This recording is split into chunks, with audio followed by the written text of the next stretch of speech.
palabra que usted ha escrito a través de su siervo, Señor, a través de la historia bíblica, que puedan ser una guía, Señor, y que nos puedan ayudar siempre a tratar de hacer mejor las cosas, Señor, y a prepararnos para su segunda venida.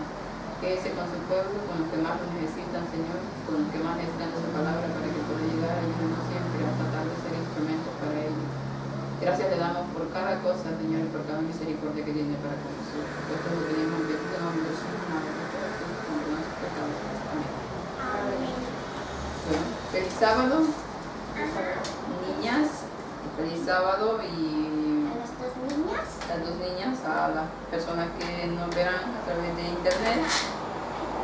Tenemos la continuación de nuestra escuela sabática junior. La semana pasada bueno, sí la tuve, pero lo hice de manera diferente y no la grabé porque no estaban los niños más grandes, que es con los que generalmente vamos teniendo esta escuela sabática.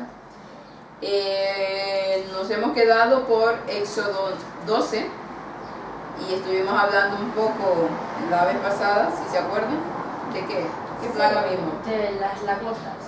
Y las tinieblas. Estuvimos hablando de las plagas y las tinieblas. Sí, y también leímos el capítulo número 11 y empezamos a ver el anuncio de la 10ª plaga y la institución de la Pascua. ¿Saben qué es la Pascua? Sí. El lunes después de la Semana Santa. Cuando se comen los huevitos, dice. Bueno, sí. Bueno, esa es la tradición que ha impuesto. Mi gran pregunta es por qué pinta el conejo en la Pascua. Porque hay mucha cosa pagana detrás de todo esto.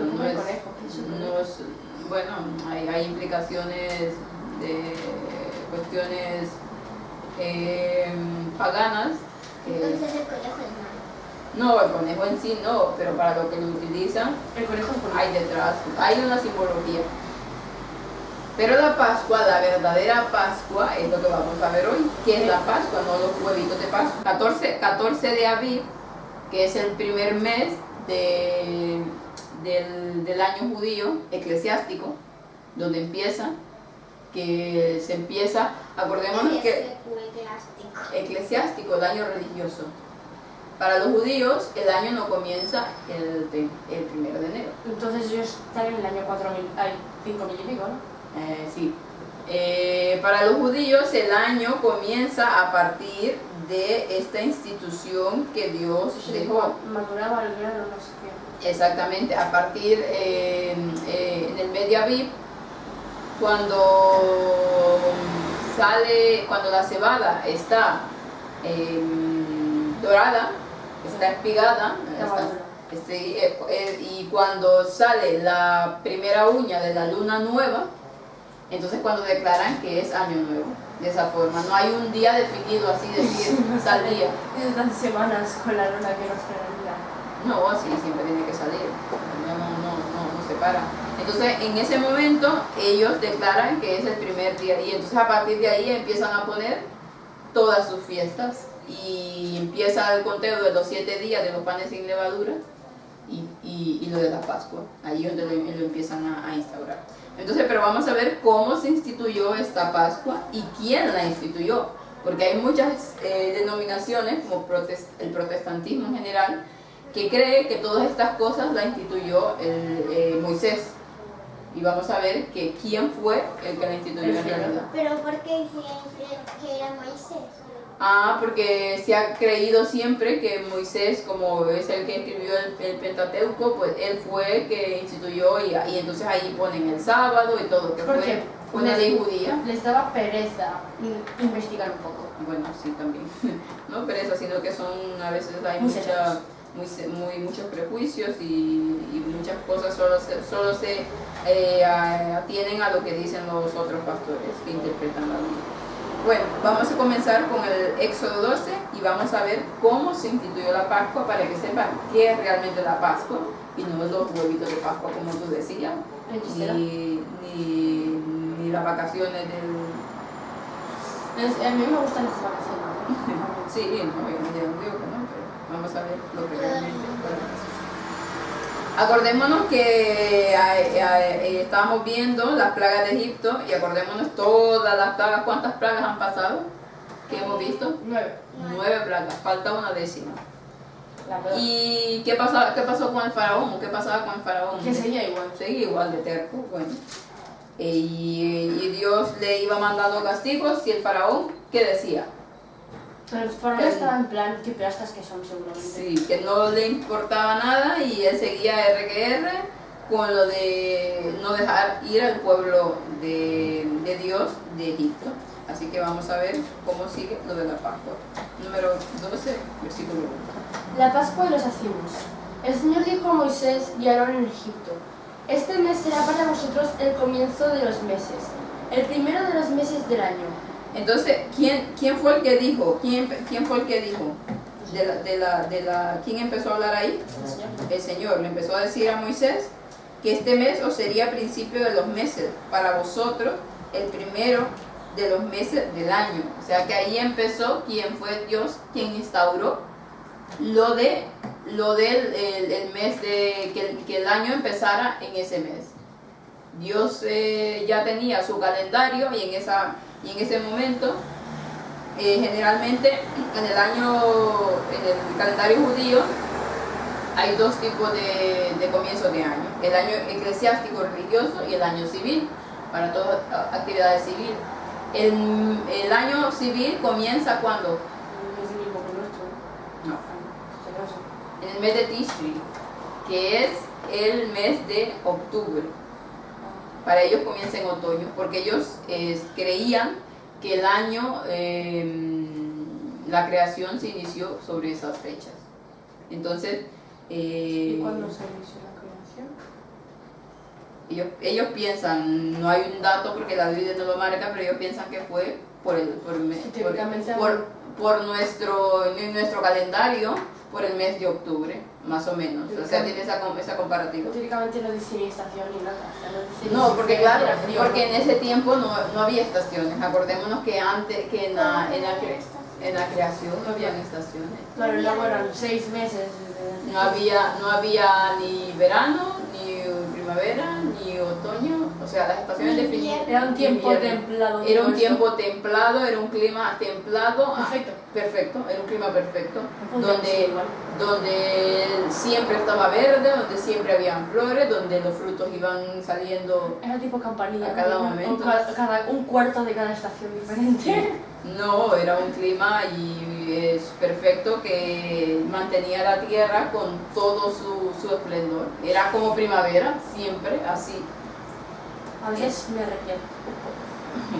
Y entonces, resulta que fue Dios quien dijo que el principio del mes sería a partir de esa instauración de la Pascua, que más o menos vendría a ser entre abril y marzo para nosotros. Sigue, ¿verdad? Hablad así a toda la comunidad de Israel, que el día 10 de este mes se procure cada uno un cordero por familia, un cordero por casa. Si la familia es demasiado pequeña para un cordero entero, lo tomará con la familia vecina, la más próxima a su casa. Según el número de personas y la porción de cordero que cada cual puede comer, el cordero ha de ser sin defecto, macho de un año.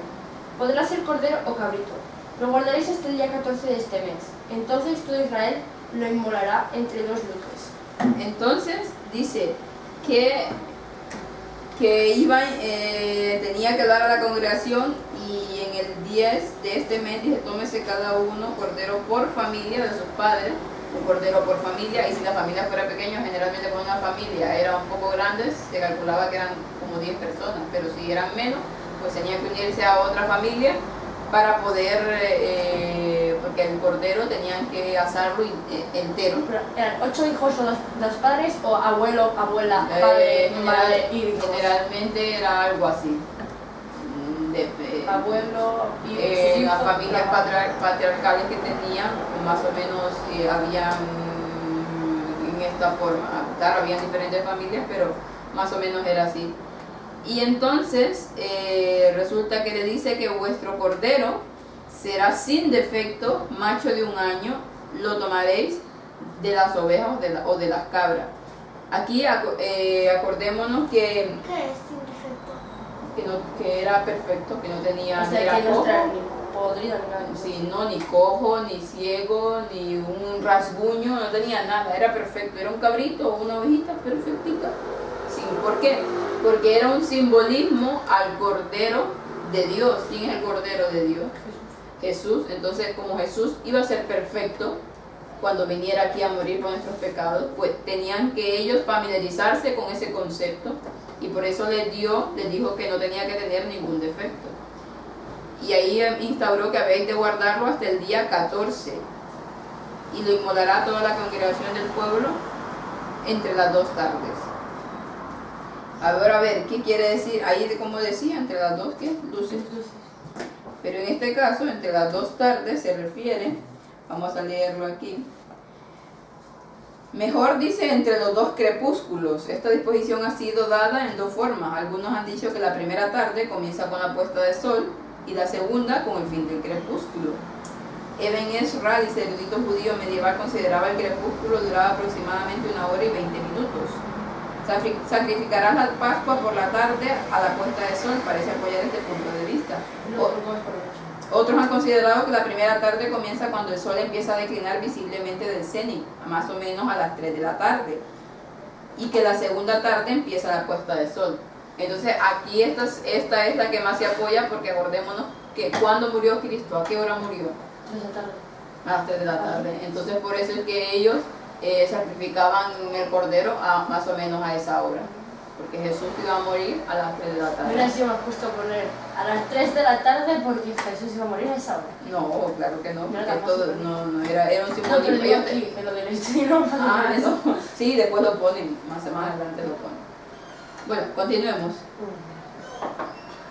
Luego se untará con la sangre en los postes del dintel de la puerta de las casas en que se ha de comer. Se comerá asado al fuego, con panes racimos y hierbas amargas. No se comerá nada crudo, ni cocido en agua. Todo debe ser asado al fuego, cabeza, patas y entrañas. Dice que no, que esta vez, porque generalmente los corderos los hacían cocidos, ponían a cocer en agua, y se tardaba un poco de tiempo hacerlo. Pero como ellos estaban urgidos de irse, porque no sabían el momento que iban a salir, todo tenía que ser muy rápido. Y la forma más rápida de hacer un cordero era asado, entero. Y entonces lo iban a comer. He dicho patatas y ¿Por qué entero? Porque no tenían que partirlo, porque ese cordero estaba simbolizando a Cristo, y como Cristo no iba a morir entero, tampoco iban a quebrar sus huesos. Pero no le quebraron ningún hueso, dice la profecía. Entonces, si lo cortaban, claramente iban a quebrar sus huesos de la ovejita o el cabro que lo hicieran. Entonces, como era un simbolismo, tenían que hacerlo tal y como Dios lo estaba diciendo, para enseñarles que iba a venir a morir el Hijo de Dios, y que ellos pudieran familiarizarse y aceptarlo cuando viniera. Más sin embargo no lo hicieron. Y tenían que comerlo, dice, con panes sin levadura. ¿Qué representa la levadura? En la Biblia la levadura representa algo que está contaminado, el pecado, porque es una forma de que lo leudado, dice, cuando se leuda la masa, pues esa masa se altera. Entonces lo leudado bíblicamente significa eso, impureza, significa pecado, significa todo. Si lo comes ahora eres impuro, No, eso solamente era en esa fiesta. El pan leudado, pues el pan tenía que ir sin ningún tipo de alteración. ¿Y si no tenías pan sin levadura, no tenías nada con levadura? No, porque ya estaba predicho, ellos tenían que hacer provisión para que así fuera. Entonces, el pan sin levadura representaba también eso, que Cristo iba a ser una ofrenda perfecta, sin alteración, sin pecado en él. Y con hierbas amargas. ¿Qué significa? Que tenían que comer esas hierbas amargas. Estaba significando la amargura de esclavitud que habían tenido en Egipto. Entonces, para que recordaran lo amargo que les había sido el estar en Egipto bajo la esclavitud. Entonces, por eso, de esa forma, iban cada vez que harían la Pascua, recordarían y no querrían volver a Egipto. Vamos, sigue. No dejaréis nada de él para la mañana. Si queda algo, lo quemáis, y lo comeréis así, los lomos ceñidos, los pies calzados, bastón en mano y a toda prisa, porque es la Pascua del Señor. ¿Por qué? ¿Por qué tenían que comerlo así, en ese preciso? Solamente en ese momento. Con los lomos ceñidos, dice, porque generalmente la tradición judía era que en la casa se quitaban los zapatos y andaban siempre descalzos, y era la forma como Aún hay sitios que van a hacer. sí, pero en los orientales sí. y los así, más de esta cultura.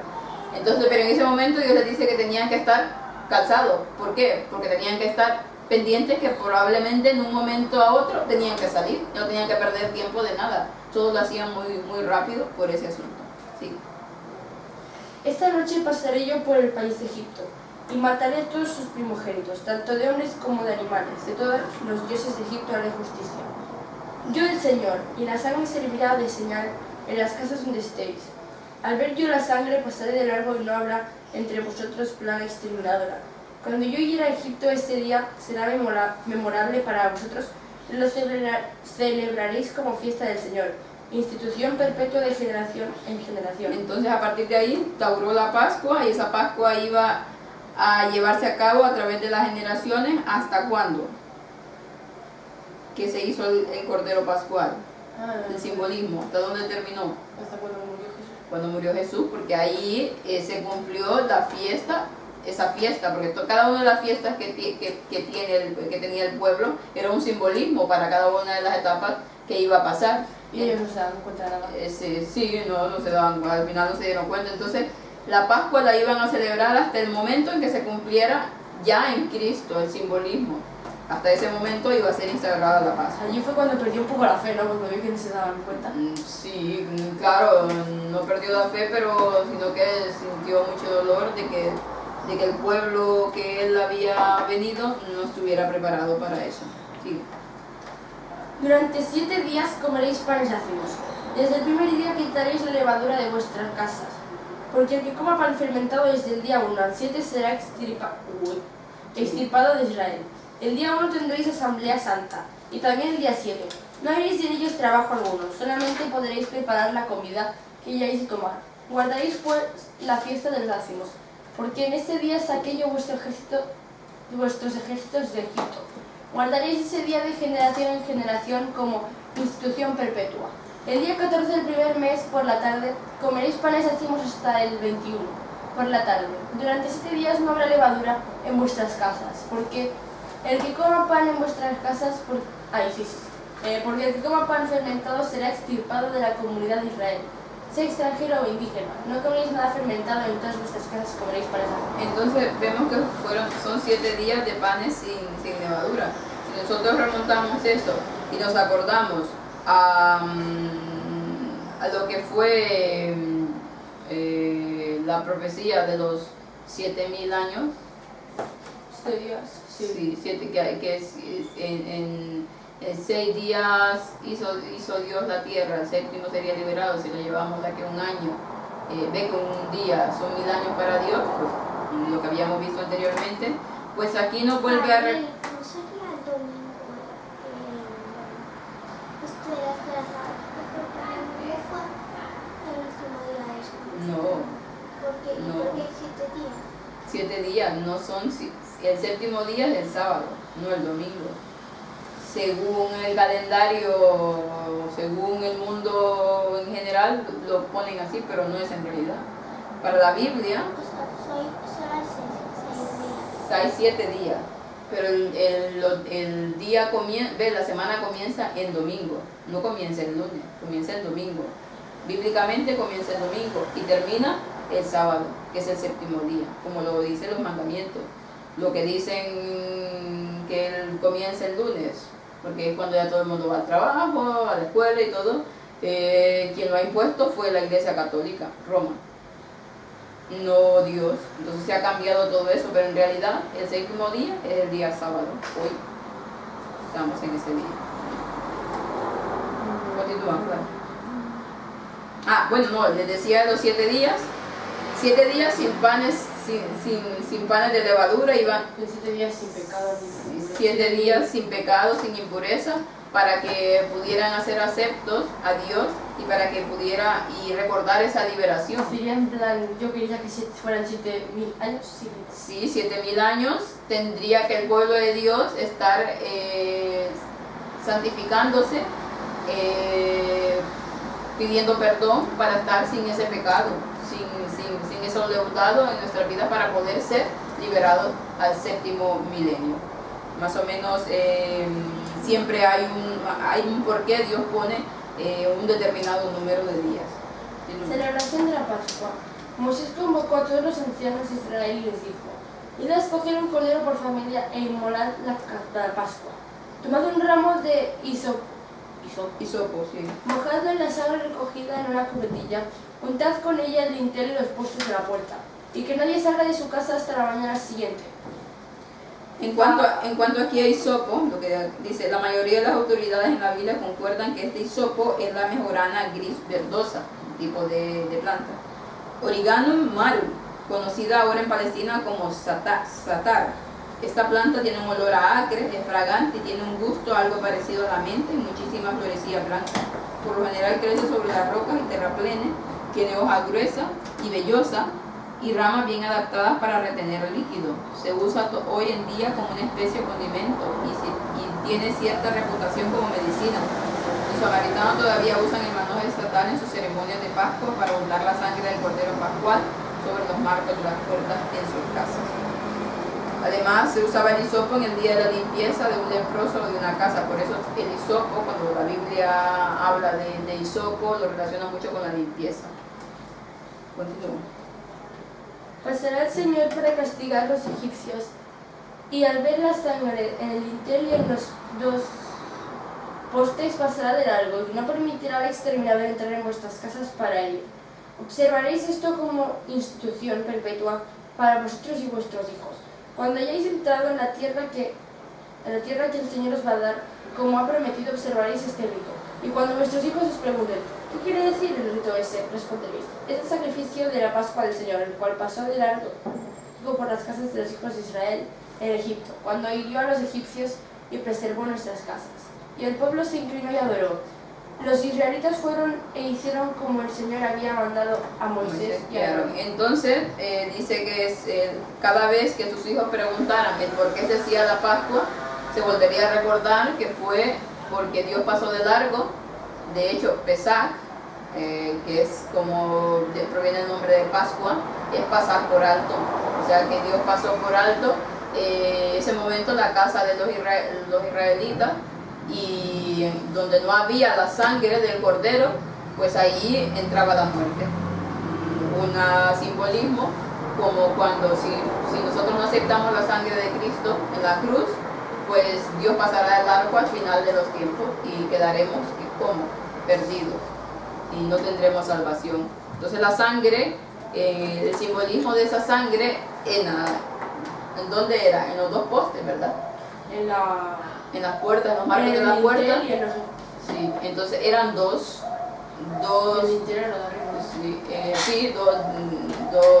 y bueno, tres en este caso.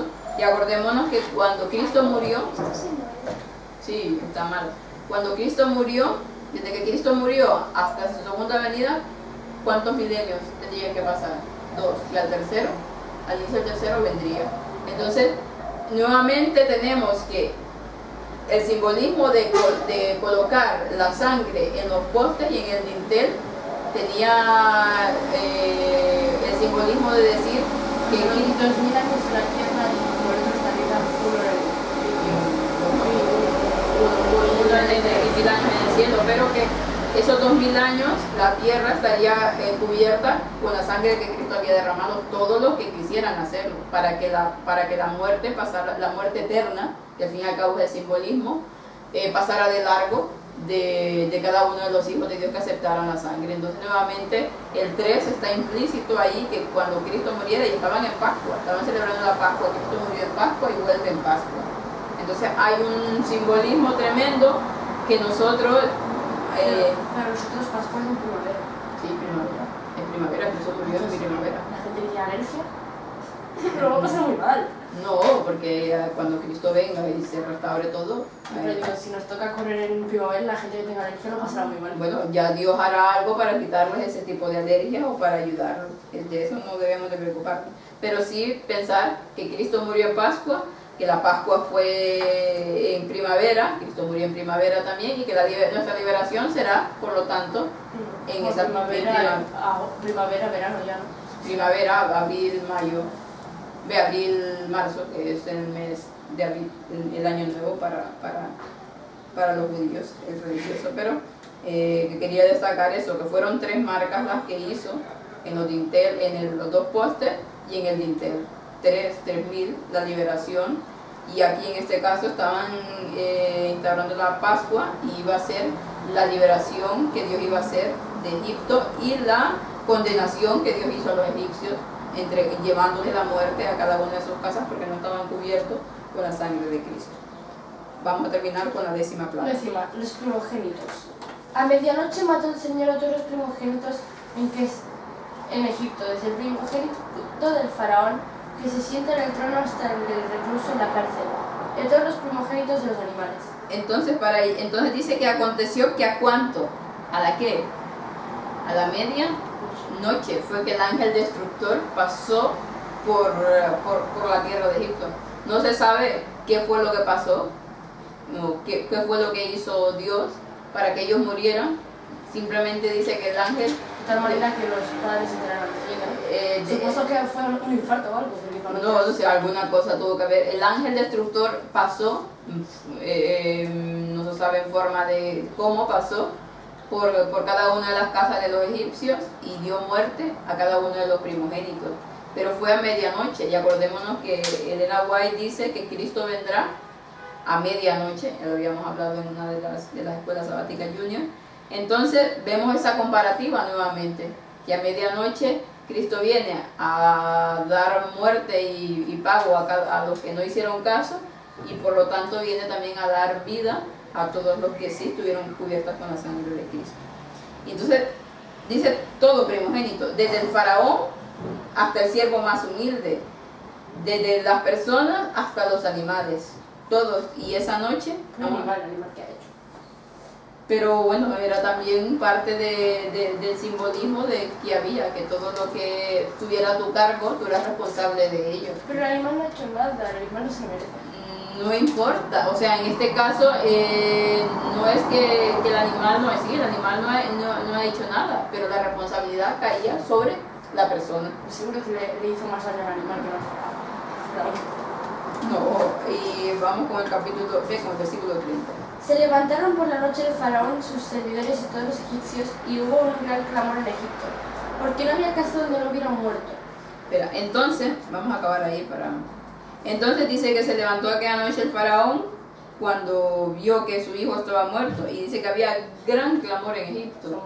Elena White dice que hubo un clamor que se escuchaba muy en lugares, hasta lugares más lejanos. O sea, el llanto que tenían los egipcios ya por sí eran muy expresivos, muy sentimentales, pero el clamor que hubo esa noche porque no hubo casa de los egipcios, o de los que no tenían, porque de hecho se sacaron ciertos egipcios que hicieron caso de poner la sangre en el cordero.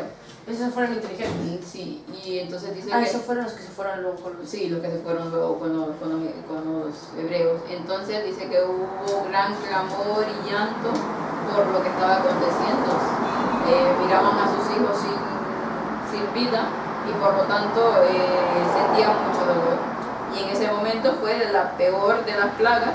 Ya veremos en la otra escuela sabática cómo cuando sucedió eso el faraón cambió completamente. Eso les pasa por no hacer caso. Completamente de parecer, y doblegó su orgullo, y las personas tenían mucho temor, dice, lo que iba a pasar. Pues este ha sido la parte de la 10ª plaga, la parte de la instauración de la Pascua, más o menos cómo es la Pascua y cómo fue instaurada. Si vemos aquí que claramente dice que quien instauró la Pascua no fue Moisés, fue el Señor fue quien instauró la Pascua, y era un simbolismo. ¿Para qué? Para el Cordero Pascual, era un simbolismo para la crucifixión y la muerte de Cristo. Una pregunta, ¿de dónde viene la palabra Éxodo? éxodo. Que suena a exilio. Sí, algo así, un éxodo, como le dicen, una peregrinación que tuvieron a través del desierto. Bueno, más o menos se relaciona la palabra éxodo y se utiliza cuando una persona sale y peregrina o se va de algún lugar, y se utiliza la palabra éxodo. Pero ya lo traeré en la otra escuela sabática, bien el significado de la palabra éxodo, pero más o menos tiene esas connotaciones. Así que vamos a terminar con una oración. Oremos. Padre nuestro que está en el cielo, Señor, santo y glorificado sea su nombre. Gracias, Señor, porque su palabra es tan rica, Señor, su palabra es tan extensa, Señor, y nunca alcanzamos a comprender tanta perfección que hay en ella y tantas cosas que usted nos quiere decir, Señor, y cómo mediante su palabra conocemos, Señor, que estamos viviendo en los últimos días de esta tierra. Le imploramos que guarde a cada uno de sus siervos y que ayude a cada uno de aquellos que aún no lo conocen para que pueda llegar este mensaje hacia ellos. Que ese Señor con nosotros y guarde y acompañe a cada joven, Señor, para que ellos también puedan tener ese interés de poder escudriñar su palabra. Todo esto le pedimos en tu nombre, su Hijo amado, Cristo Jesús, con el perdón de nuestros pecados. Amén.